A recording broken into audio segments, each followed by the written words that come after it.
हमारे से 25,000 रुपया डिपॉजिट लिया है, 2,000 भाड़ा लेता है सलमान भाई।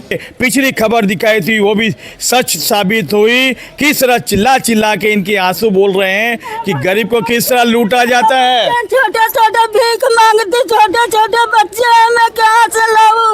मेरा भी आदमी बीमार रहता, मैं सब लोग बीमार रहती हूँ, कहाँ से लाऊं? शर्म आनी चाहिए, डूब के मर जाना चाहिए। चोर चोरी से जाए, हेरा फेरी से ना जाए। नमस्कार दर्शकों साथियों, मैं हूँ शशि शर्मा, आप देख रहे हैं दबंग खबरें। दर्शकों, आज हम उस जगह मौजूद हैं जहाँ 3 महीने पहले हमने एक खबर चलाई थी, प्रकाशित की थी कि यहाँ पर किस तरीके से अवैध तरीके से यहाँ पे लोग रहते थे। देखिए पुराना स्ट्रक्चर इस पर स्टे चल रहा है। ये कहते हैं कि आरएनए की ज़मीन है, आरएनए ने स्ट्रक्चर बनाया था लिटिगेशन में, जबकि आरएनए बिल्डर जो है वो दिवालिया घोषित है, एनसीएलटी में उसकी ज़मीनें जब्त है। अब स्ट्रक्चर किसका है, ज़मीन किसकी है, ये तो जाँच का विषय है। लेकिन कई बार कार्रवाई की, लेकिन यहाँ पर इसी तरह के लोग, देखिए यहाँ पर उन्होंने सामान निकाल दिया है, इसी तरह के लोग दोबारा कब्जा कर लेते हैं यहाँ पर। आखिर में यहाँ कोई महानगर पालिका कार्रवाइयाँ तो करती है, कोई यहाँ पे सिक्योरिटी गार्ड तो बिठाएंगे नहीं, लेकिन महानगर पालिका को चाहिए यहाँ जो बार बार कब्जा करते हैं उनके ऊपर फौजदारी मामला दर्ज किया जाए, क्योंकि कई बार खबरें भी प्रकाशित होती है, महानगर पालिका कार्रवाई करती है। आइए जानते हैं यहाँ के नगर सेवक, निर्वाचित नगर सेवक जो हैं जय ठाकुर, क्योंकि उन्होंने बीड़ा उठाया है कि उनके प्रभाग का सारा कचरा साफ करेंगे। बहुत सही कहा शशि भाई ने, उस विषय को भी आपने उजागर किया था और इसीलिए कह रहा हूँ कि हमेशा काम जड़ में होना चाहिए। इसका जड़ जो इस प्लॉट का मालिक होगा वो है।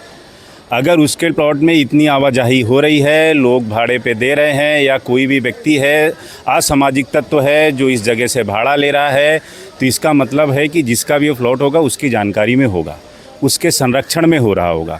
इसीलिए मैं कह रहा हूँ, मैं गुनाह दाखिल करने की बात उसी के ऊपर करूँगा जो इस जगह का मालिक होगा, सारी कार्रवाई उसी के ऊपर करूँगा जो इस जगह का मालिक होगा। हम खबरें प्रकाशित करते हैं, प्रसारित करते हैं, हमारे पे ही इल्ज़ाम लगाते हैं कि हम पैसों के लिए खबरें चलाते हैं, और पुलिस स्टेशन में बाकायदा कंप्लेंट दी जाती है कि दबंग खबरें खंडनी मांगता। तो क्या कहेंगे?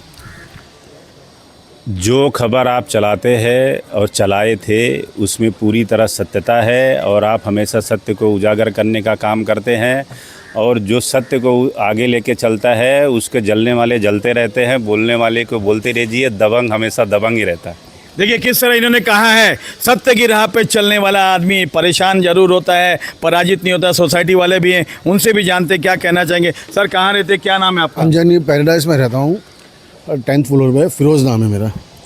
जी, काफ़ी तकलीफ थी इन चीज़ों से। रात में इन लोग कहाँ से टायर वगैरह लेकर के जलाते थे, उसका धुआं जो है पूरी बिल्डिंगों में आता था। चिल्लार पुकार, लड़ाई झगड़ा, मारा मारी, और मतलब इनके चरस वगैरह ऐसा कुछ यहाँ पर चलता था। रात में दारू वगैरह पी के उत्पात मचाते थे ये लोग। आपने कभी पुलिस स्टेशन में शिकायत नहीं की?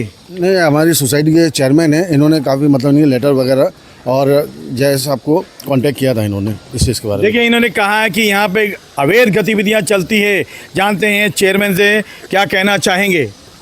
नहीं, हम लोगों ने बीच में बहुत परेशान उठाया, उसके बाद जय ठाकुर साहब से मिले, और हमारे सोसाइटी में तो हमारा एक ही ऑप्शन था कि ये यहाँ पे साफ़ सफाई का काम हो और क्लीन हो, बस नहीं बोला। ये जो झोपड़े पनपते हैं, इनमें दोषी किसको मानेंगे आप? दोषी किसको मारेंगे?